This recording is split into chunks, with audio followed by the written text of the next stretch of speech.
And I'll happily tell that story to somebody when the recorder's not listening, because I don't want to get sued. I look forward to doing that. The technology is moving so fast that I think it can't be ignored anymore. There's a line from Thomas Friedman: "The world is going faster than it ever has before. The world is moving slower than it ever will again."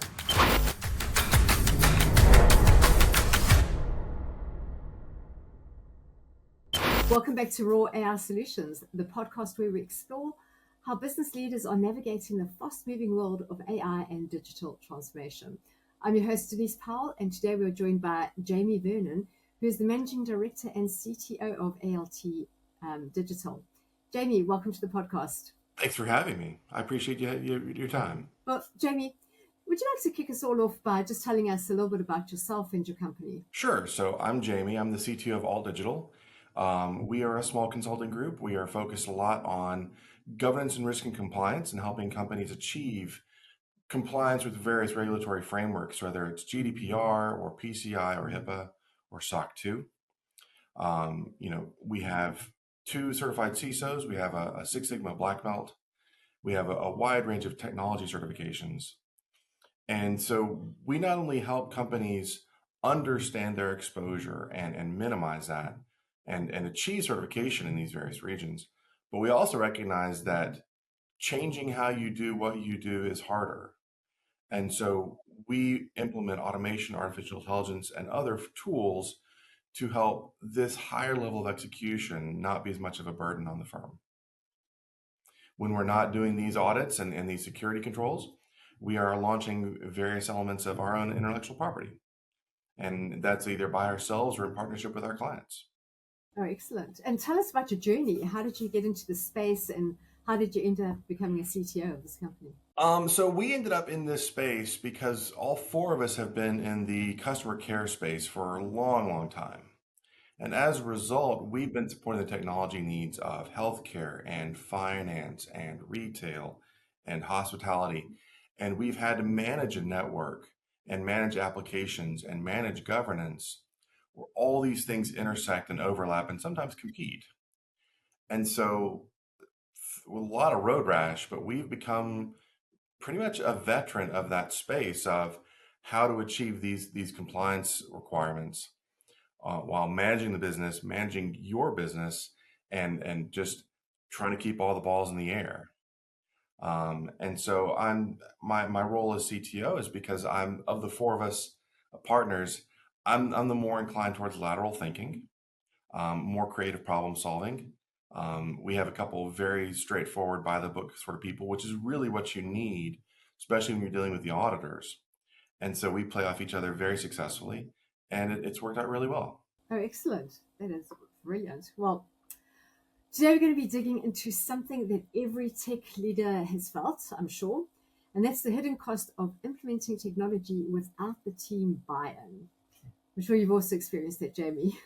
I have, absolutely. And I've done it to myself a couple times.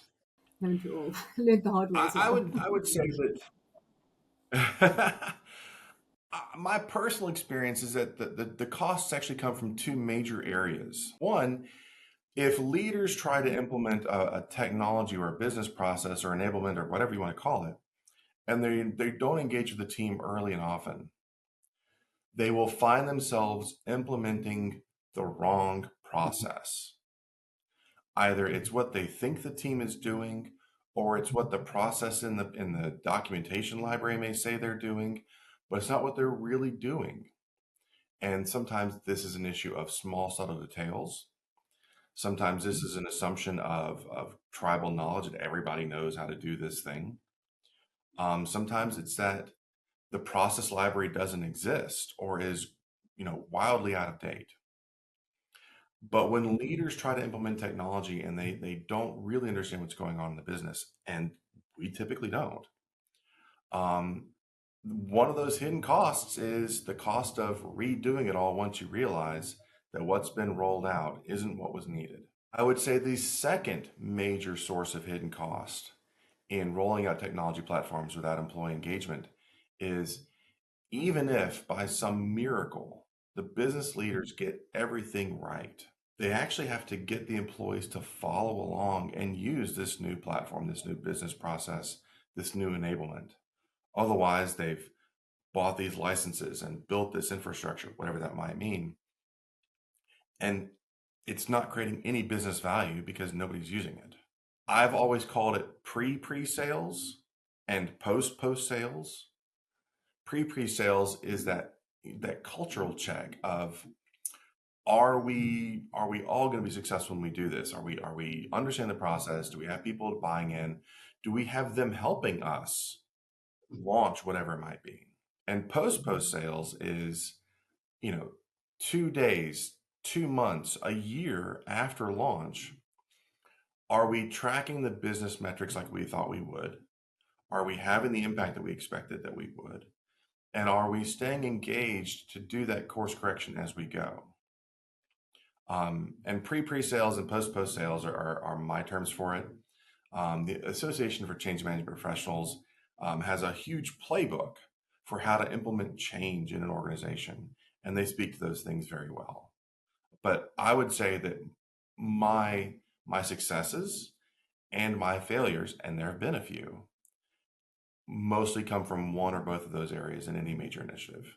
I love that. So I absolutely love that terminology.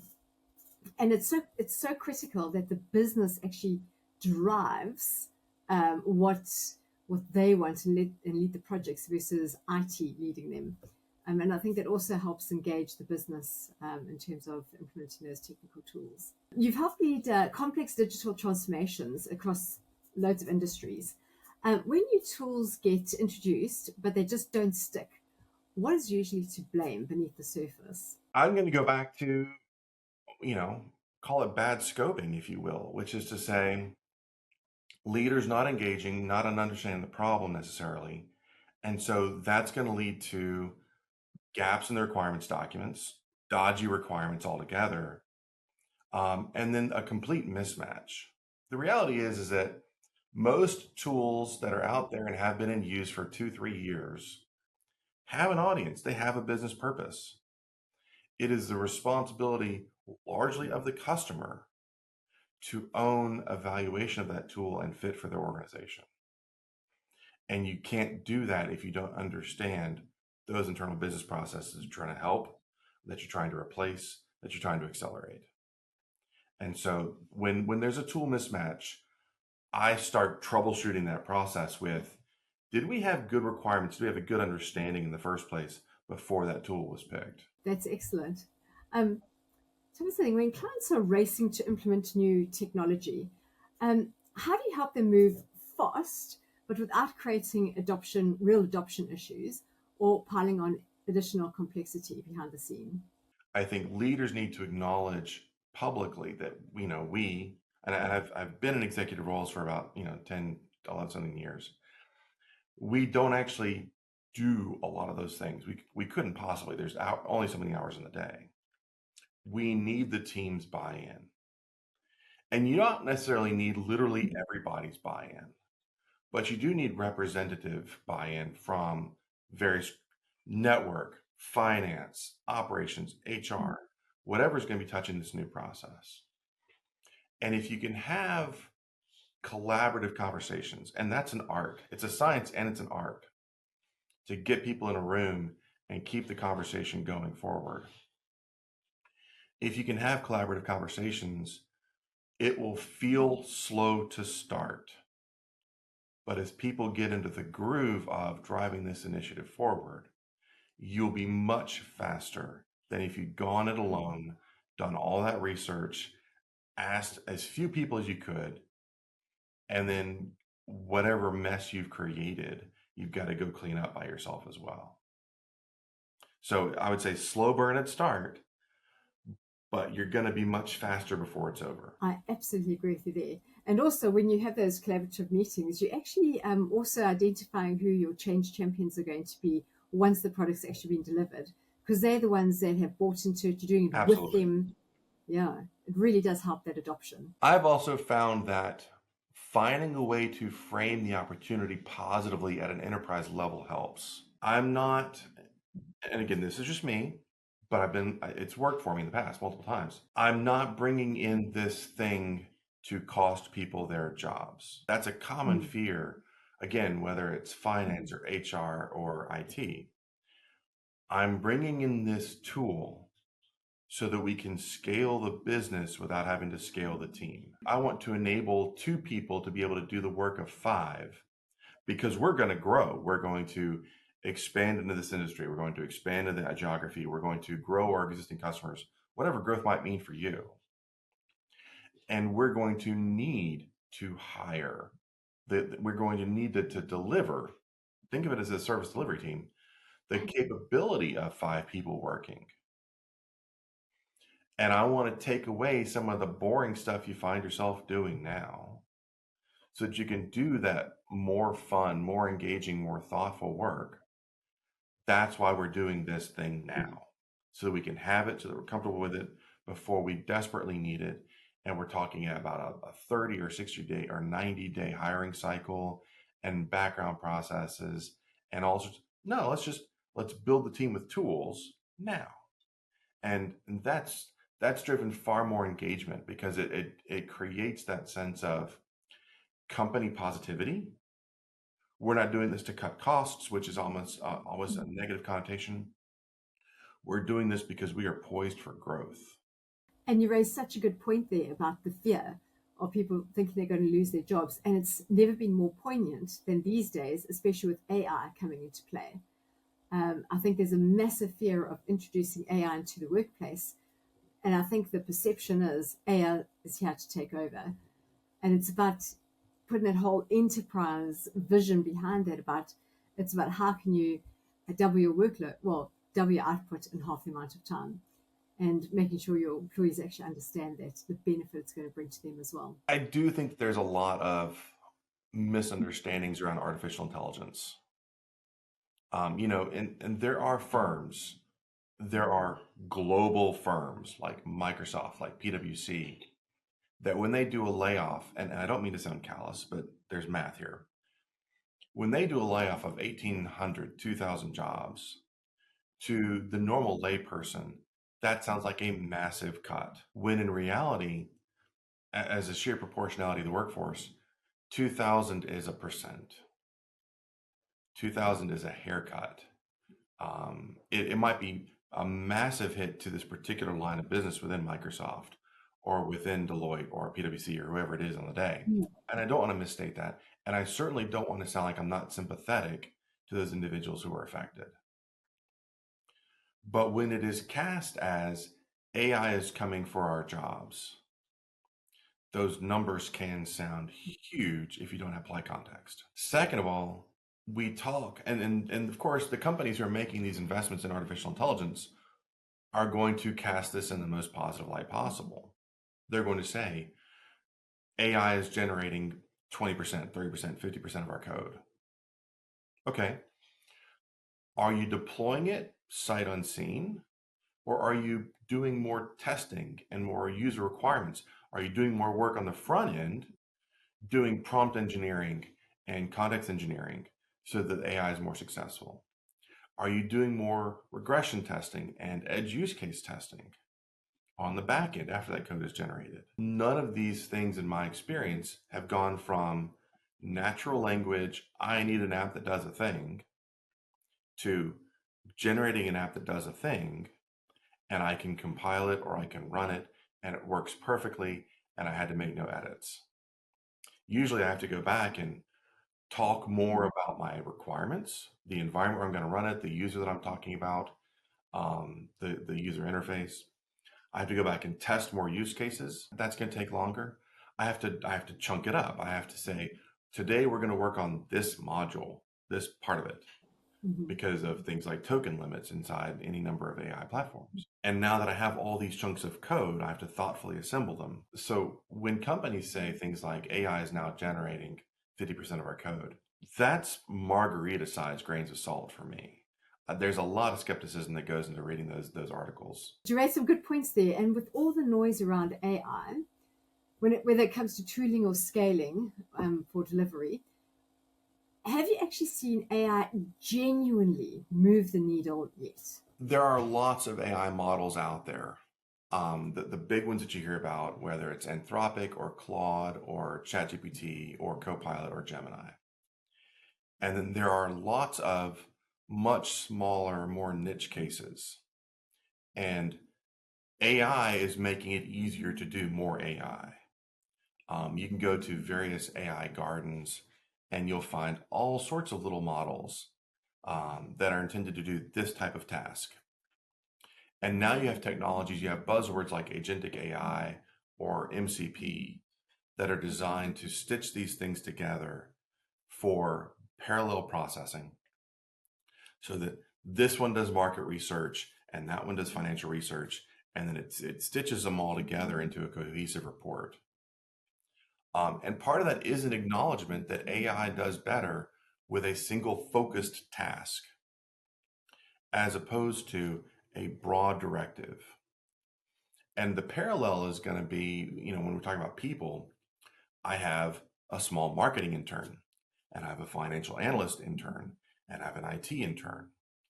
And I have to be very specific, very clear, and I have to expect a little bit of misinterpretation, if only because of my own communication style, which is I have worked with people, and so I'm used to communicating in a broad way with people who are experienced, who have context, who have memory. And these smaller agents do not have those things.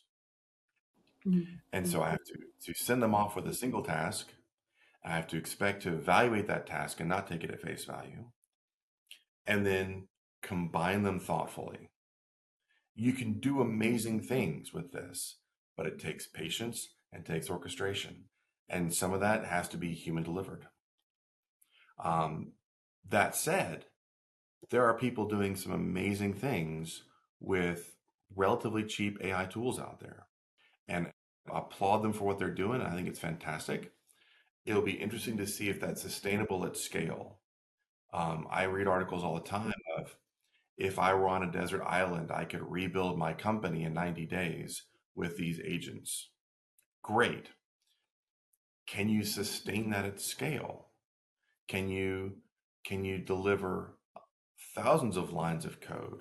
Can you deliver thousands of products or services with these same agent tools with only your eyes and hands and mind to guide them?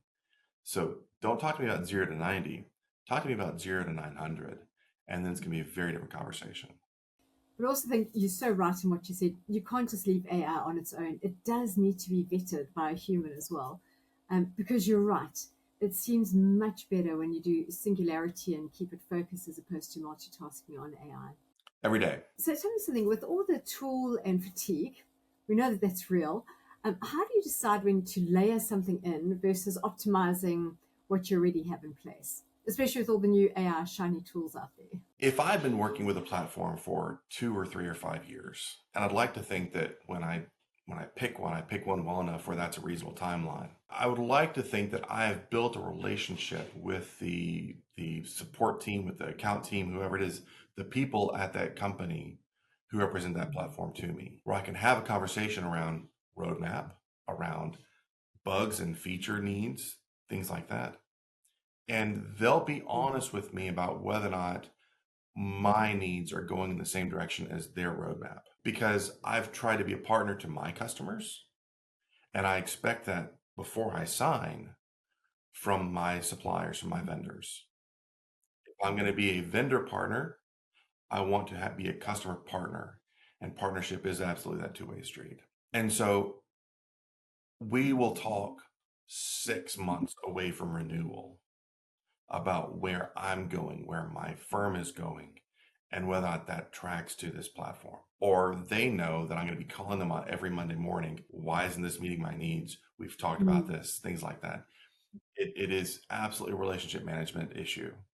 And it's a relationship management opportunity, both sides. I cannot expect to be catered to if I'm not communicating what my needs are going to be and when those needs are going to manifest. And if 6 months out, 9 months out, it does look like we're going to be aligned, I will start talking about clean migrations to my new platform, and I'll start the investigations then so that I have the time and the runway to do it well and not be crunched up against a renewal date. And so whether that is an ERP or a CRM or a database. Now, we did get into a licensing disagreement with a certain database platform, and we did absolutely drop literally everything except for client launches to go from one to the other. That has happened, and we were successful. It was not fun. And I'll happily tell that story to somebody when the recorders aren't listening, because I don't want to get sued. I look forward to doing that.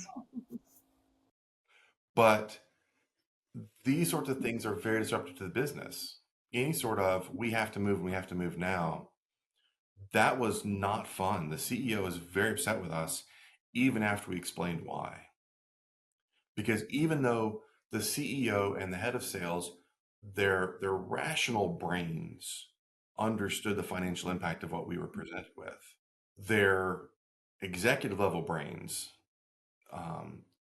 they really wanted us to go support that sale and and we had a lot of very tense conversations around why did this happen this way.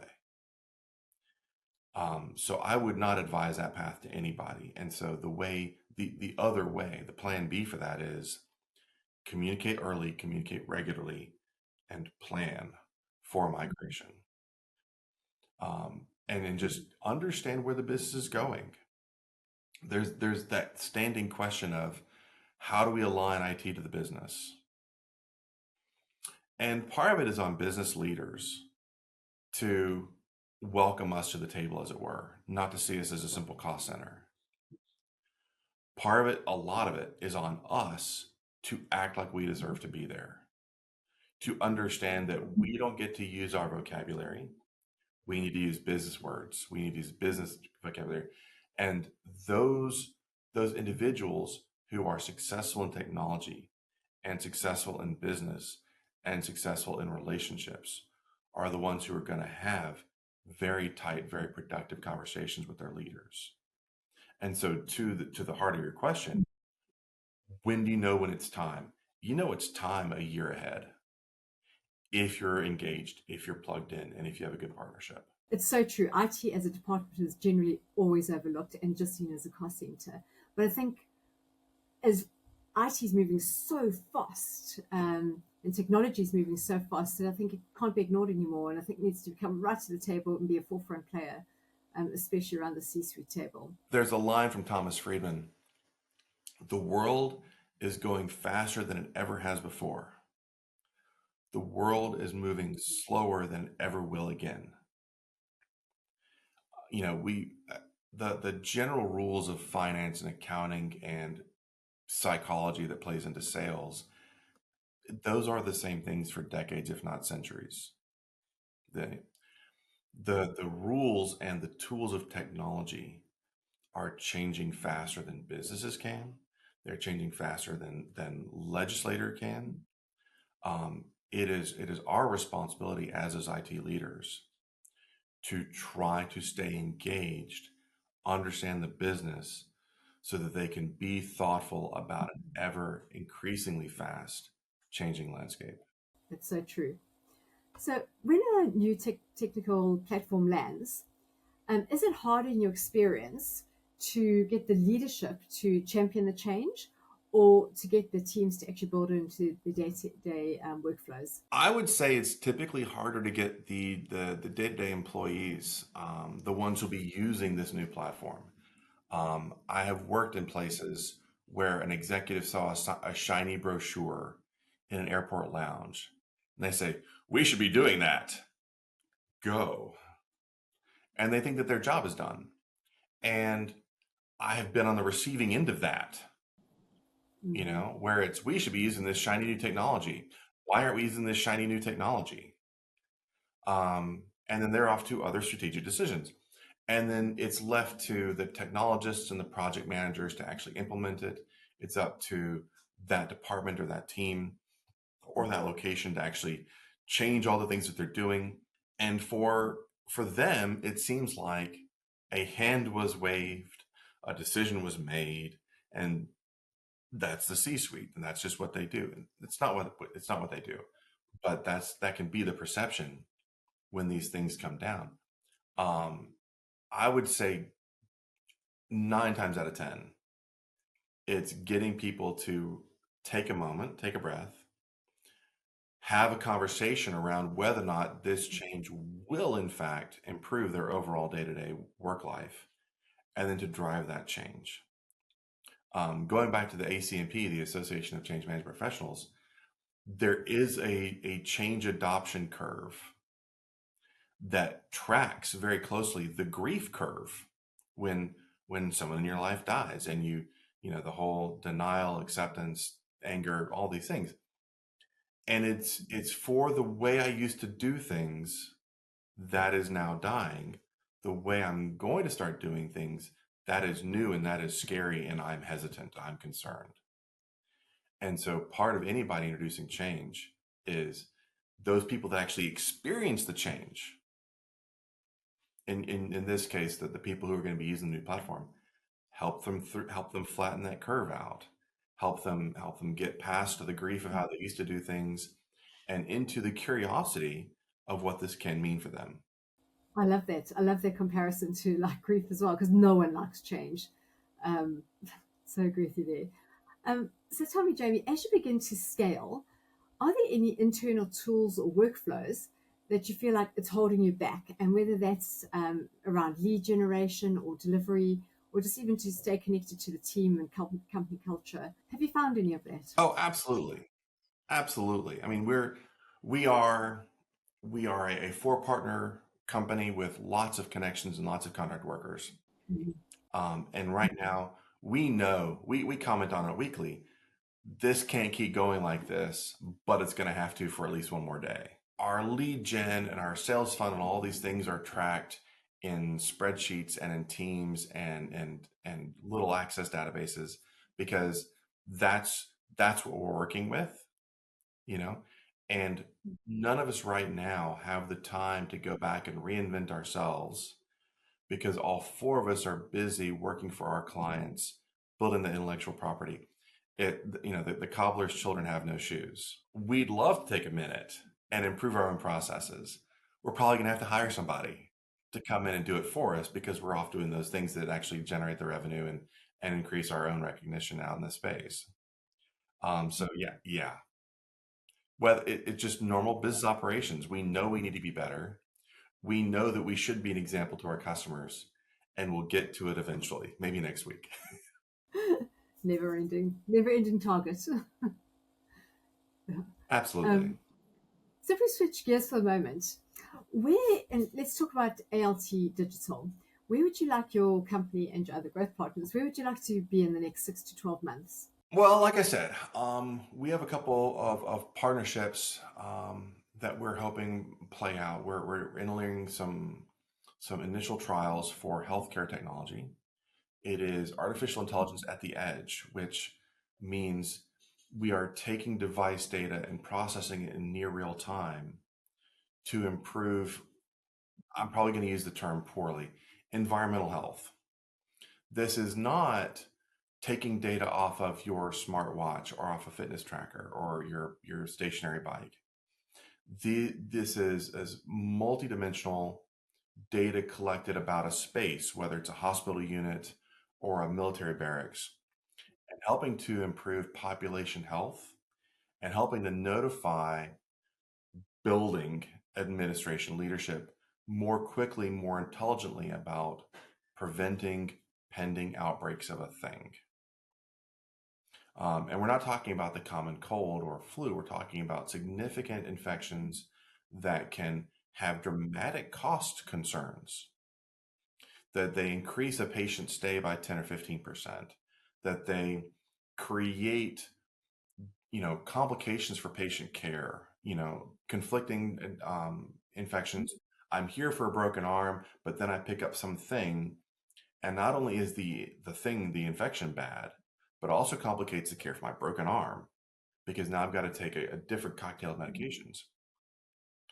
And at a time when, at least in the US, our healthcare resources, our beds in hospitals are under some strain, what we're looking at can help dramatically improve the operational efficiencies, the smoothness of these large hospitals. And the technology is appropriate for military barracks when you have people who they get scraped up, they get banged up, um, it just as part of their job. And then they also have an increased risk for infections and exposures and things like that. What can we do to help them, in the US and the UK, wherever else, for military readiness and overall population health in enclosed spaces where people are trying to do their best to do all the things that they're doing.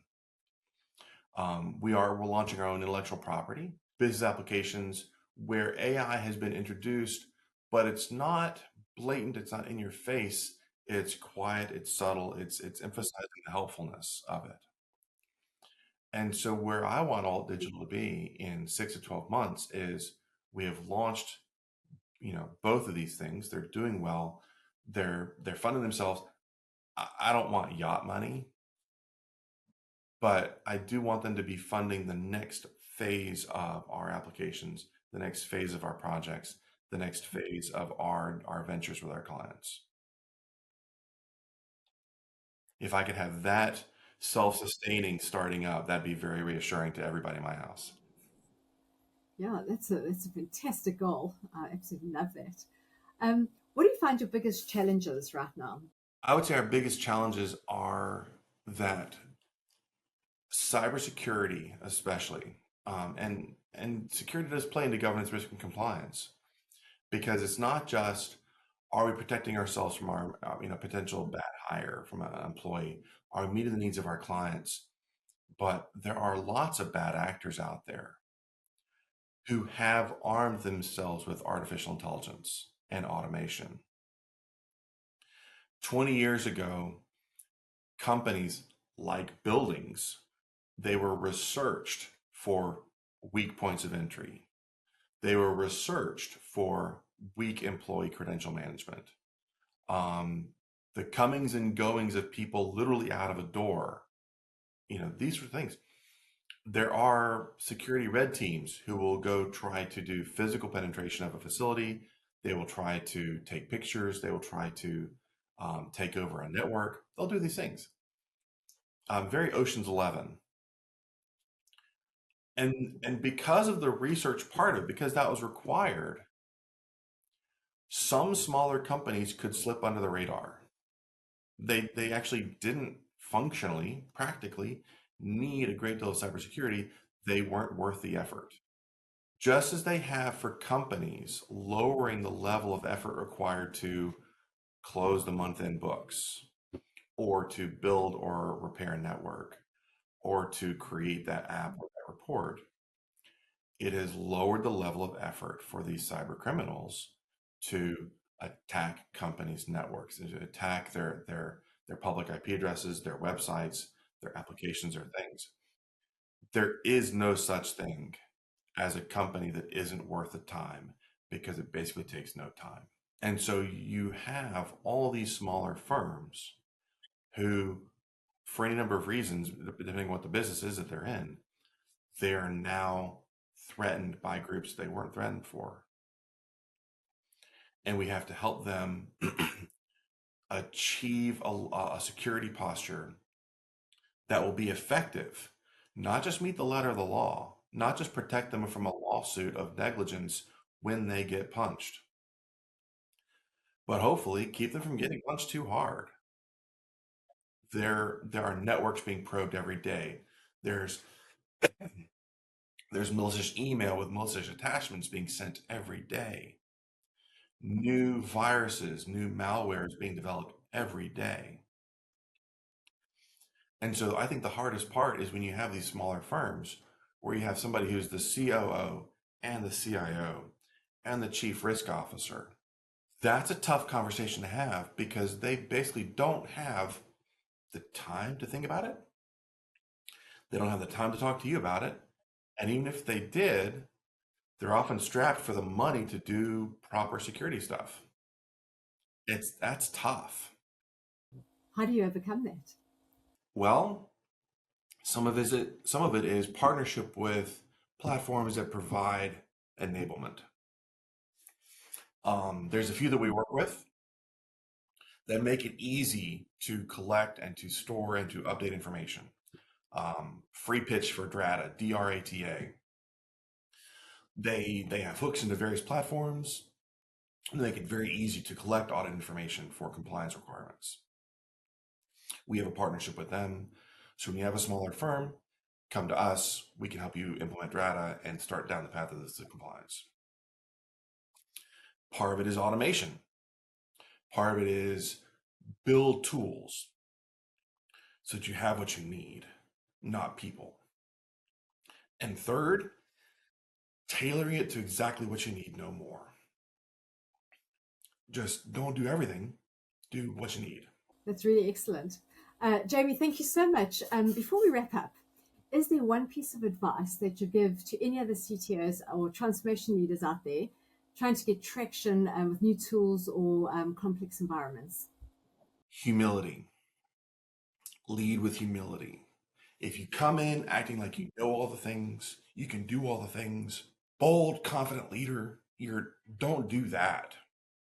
You will alienate the people that you need to be successful. Lead with humility. Get their help. Lead from the front, sure, but you're also the back if you're leading yourself and only yourself. Lead your team through asking for their help, asking for their insights. They know more about what's going on than you do. I absolutely love that. It's like the Henry Ford thing, right? You don't have to be the most clever person in the room, as long as your team are. So yeah, I love that. Lead with humility. That's brilliant. Well, Jamie, finally, if listeners want to learn more about ALT Digital or connect with yourself, where's the best place to do that? If you want to reach out to us, hit us up at info@altdigital.ai, and we'll get back to you within 24 hours. Excellent. Thanks, Jamie. Well, it's been wonderful having you on the podcast, and it's been very informative. Thank you so much. Thank you. I appreciate your time. I genuinely do. It's been a pleasure.